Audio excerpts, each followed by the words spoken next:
सृष्टि बचपन से ही दिखने में सुंदर नहीं थी, लेकिन अमीर बाप की बेटी सृष्टि पर उसकी माँ जान छिड़कती। मेरी बेटी कितनी प्यारी है, भगवान सबको सृष्टि जैसी बेटी दे। सृष्टि धीरे धीरे बड़ी होती है। एक दिन सृष्टि की सहेली कहती है, तू दिखने में कितनी अजीब सी है, लेकिन मैं जानती हूँ हम सब में सबसे अच्छी शादी तो तेरी ही होगी। तेरे पापा अमीर जो हैं, और बता नहीं सकते यार, दहेज तो हर कोई देता है, ये क्या ज्यादा ले जाएगी अपने पति के लिए? अरे बड़े शहर में कोठी है इसके पापा की। अरे पापा की है ना, कौन सी इसकी है? इसकी होती तब तो कोई भी लड़का इससे शादी कर लेता। अरे पापा की मतलब पापा की है तो मेरी ही है ना? किसने कहा? अब तेरी तो तब होगी ना जब तेरा भाई ना हो। वैसे भी शादी के बाद सारी प्रॉपर्टी भाई के नाम होती है।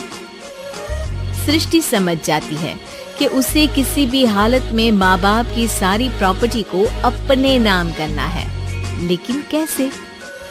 एक दिन सृष्टि का भाई शीनू कहता है, बहन क्या कर रही है? तुझसे एक बात करनी है। अरे हाँ करना, मैं तो तेरी बहन हूँ। बहन मेरी लाइफ में ना एक लड़की है, बहुत अच्छी है। मैं सोच रहा हूँ माँ और पापा से बात करूँ शादी के लिए। सृष्टि को समझ में आ जाता है कि भाई की शादी होते ही भाभी उसे एक दिन भी घर में बर्दाश्त नहीं करेगी। क्या बात है भाई, बताना कौन है वो? यार वो बहुत अच्छी लड़की है, पढ़ी लिखी है, मेरे साथ जॉब भी करती है। बस एक प्रॉब्लम है। प्रॉब्लम?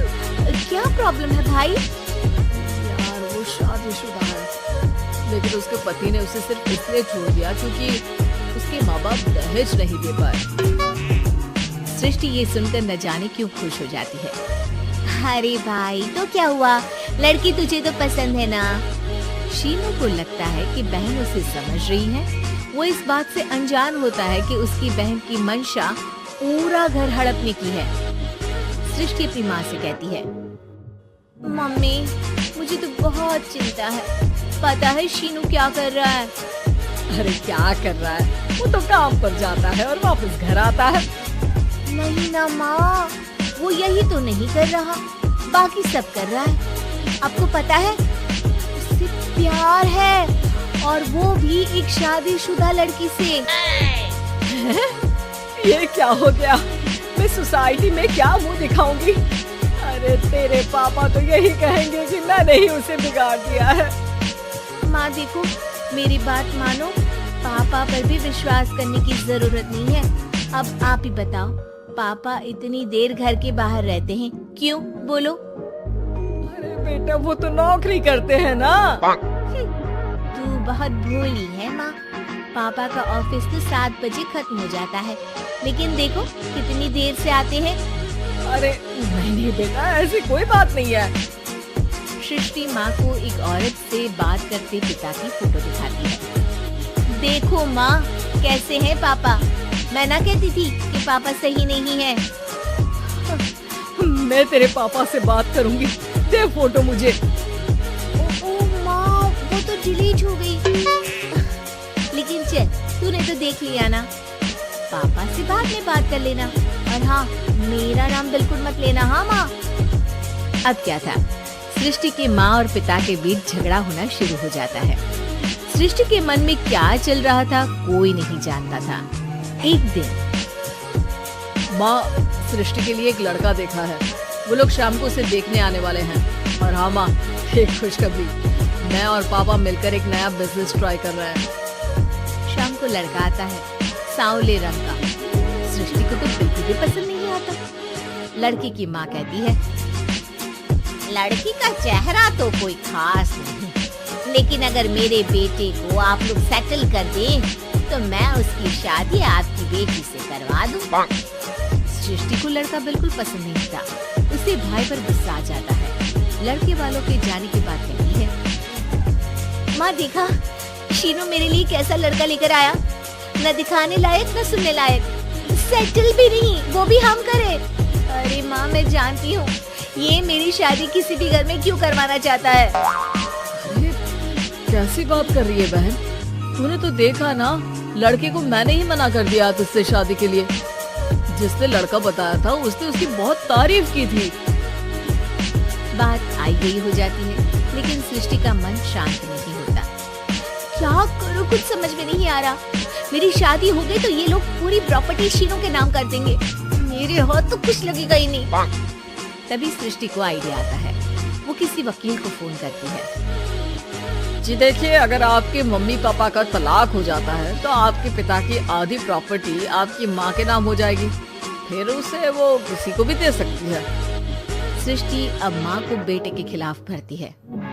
माँ, शीनू पर नजर रखा करो। वो जिस लड़की के प्यार में है ना, वो शादीशुदा है। यहाँ आएगी, सारा पैसा, रुपया, जमीन, जायदाद सब हड़प लेगी। पापा का भी हाल तुमसे छुपा नहीं है। ऐसा ना हो कि मैं और आप एक दिन सड़क पर भीख मांगे। हे भगवान, मैं तो जीते जी मर जाऊंगी अगर ऐसा हो गया तो। ऐसा हो गया नहीं माँ, ऐसा ही होगा। अभी समय है, आगे का सोच लो। मैं तो कहती हूँ पापा से आधी प्रॉपर्टी लेकर अलग हो जाओ। पापा की आधी प्रॉपर्टी भी हम लोगों को अगर मिल जाती है ना, तो अगले 7 जन्म सफल समझो। बेचारी माँ बेटी के कहने पर पति से तलाक लेकर अलग हो जाती है। सृष्टि अब पैसों से गाड़ी और अपने दूसरे महंगे शौक पूरे करने लगी। उसके दोस्त भी उसके पैसे इस्तेमाल करते। सृष्टि, कल तुम कहाँ थी? मैं सारा दिन घर पर अकेली थी। तो मैं क्या करूं? मैंने ठेका तो नहीं लिया है ना तुम्हें संभालने का। माँ को सृष्टि से ये उम्मीद नहीं थी। वो बैठकर रोने लगती है। वहीं उसका पति यानी कि सृष्टि के पिता आ जाते हैं। मैं जानता था कि तुम्हारा यही हाल होगा, तो आपने मुझे रोका क्यों नहीं? मैं रोकता तो तुम रुकती क्या? सृष्टि के कहने पर तुमने मुझ पर, अपने बेटे पर शक किया, लेकिन तुम ये भूल गई कि कैसे हम दोनों ने मिलकर जीवन में इतना सब खड़ा किया। माँ पति के गले लग जाती है। मुझे माफ कर दीजिए, मैंने आपकी कमाई का एक बड़ा हिस्सा गवा दिया। कोई बात नहीं, तुम साथ हो तो मैं ऐसी 7 प्रॉपर्टी खड़ी कर दूंगा। तभी वहाँ सृष्टि आ जाती है रोते हुए। माँ, मयंक ने मुझे छोड़ दिया। वो बोल रहा था जब तक मेरे पास पैसे थे तब तक ही वो मेरे साथ था। पापा, माँ, मुझे माफ कर दीजिए।